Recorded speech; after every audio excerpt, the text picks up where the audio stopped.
बच्चों, आज हम समास का भाग 4 लेकर हाजिर हुए हैं, जिसमें आपको हम 2 समास के बारे में बताएंगे। अर्थात आज हम समास को खत्म कर देंगे, समाप्त कर देंगे। इसके पहले मैंने 3 वीडियो समास से संबंधित डाला है, उसको आप देखिए, समास के बारे में समझिए और आने वाले एग्जाम में बैठिए और आसानी से समास को सॉल्व करिए। कहाँ किस तरीके के शब्द आते हैं और उसमें कौन से समास हैं, आप बड़ी आसानी से जान जाओगे।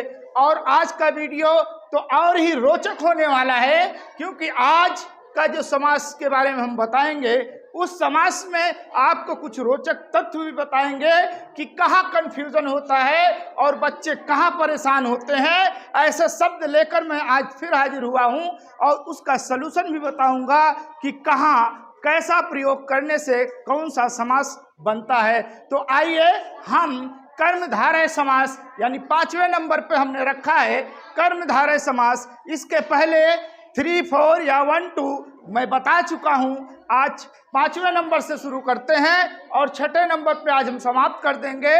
इसके बाद समासिक पद और समास विग्रह लेकर हाजिर होंगे, जो बहुत ही मुख्य शब्द, ये कह लीजिए एग्जाम के लिए बहुत ही इम्पॉर्टेंट शब्द होंगे, उसको आप जरूर देखिएगा। इसको पहले आप समझिए और इस वीडियो को लास्ट तक देखिए। समझ में निश्चित ही आएगा कि समास क्या है और किस प्रकार से ये शब्द बनते हैं और या बने होते हैं। तो आइए देरी ना करते हुए हम कर्मधारय की समास की परिभाषा पढ़ते हैं और उसका सलूशन भी बताते हैं। उसके साथ में जो ट्रिक लगती है वो भी ट्रिक हम आपको बताते हैं। तो आइए देखते हैं 5वें नंबर पर कर्मधारय समास। जिस समास के दोनों पदों में विशेष विशेषण उपमेय उपमान का संबंध हो तथा दोनों पदों में एक ही कारक की विभक्ति आए, उसे कर्मधारय समास कहते हैं। अर्थात बच्चों, ये आपको ध्यान रखना है कि इस समास में एक विशेषण शब्द होता है। वो विशेषण शब्द अगर आप पहचान जाओगे तो कर्मधारय कभी गलती नहीं होगी। विशेषण का मतलब होता है जो विशेषता बतलाए, जो तारीफ करे, वो शब्द विशेषण कहलाते हैं। अर्थात इसके उदाहरण जब हम देखते हैं, यहाँ लिखा हुआ है नील कमल, अर्थात जो नील शब्द है ये हमारा विशेषण है और जो कमल है ये विशेष है। अर्थात ये नील जो है विशेषण और कमल विशेष, अर्थात नील कमल ये विशेष और विशेषण से जुड़े हुए हैं। इन दोनों के बीच में जो संबंध है विशेष और विशेषण का है। अर्थात कमल कैसा है, वो नीला है। अर्थात यहाँ ट्रिक की बात अगर हम करेंगे तो यहाँ जो है शब्द लगाना होता है, नीला है जो कमल, अर्थात नील कमल का अगर विग्रह किया जाए तो नीला है जो कमल, यह कर्मधारय समास के अंतर्गत आएगा। आपको कर्मधारय से मतलब केवल विशेषण जानना है कि जिस शब्द में विशेषण लगे हों, अगर विशेषण लगे हैं तो निश्चित ही कर्मधारय समास होगा।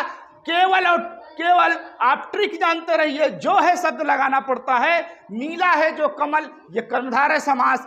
चरण कमल, चरण है जो कमल, अर्थात कमलवत चरण, यहाँ रूपक अलंकार है, विशेष विशेषण से जुड़े हुए हैं।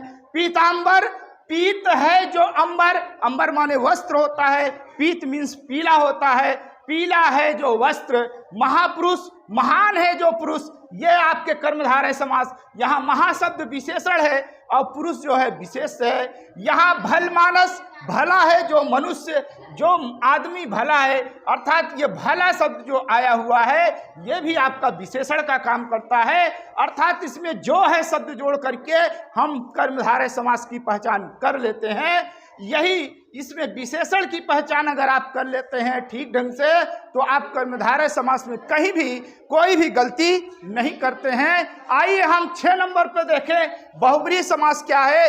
बहुब्रीहि समास की परिभाषा अगर हम देखें तो इस समास में दोनों पद किसी अन्य अर्थ को व्यक्त करते हैं, अर्थात जो शब्द रहता है उसका कोई अर्थ वहां पर नहीं देता, यानी अभिधा ना निकल करके इसका लक्षण या व्यंजना निकाला जाता है, ये कह लीजिए। अर्थात कि कोई अन्य अर्थ निकल कर सामने आता है या अन्य पद प्रधान होता है।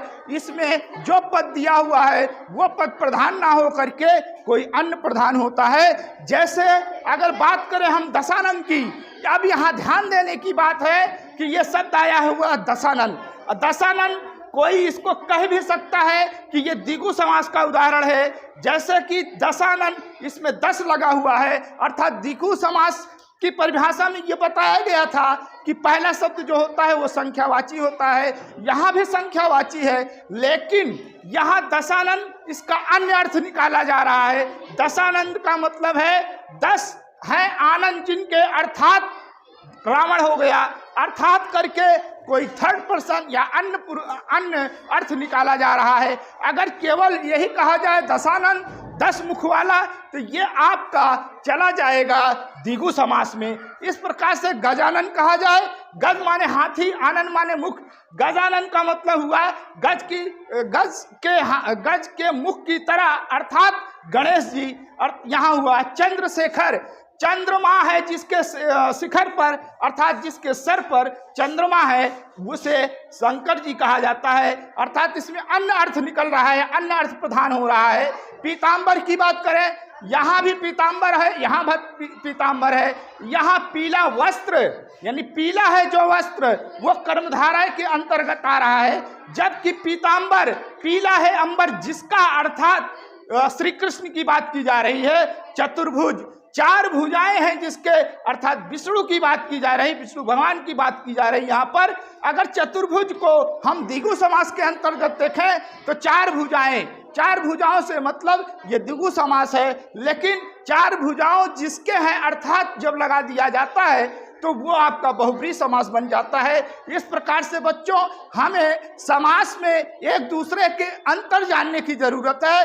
अगर हम अच्छे से अंतर जान जाएं तो कहीं कोई कंफ्यूजन नहीं रह जाता है।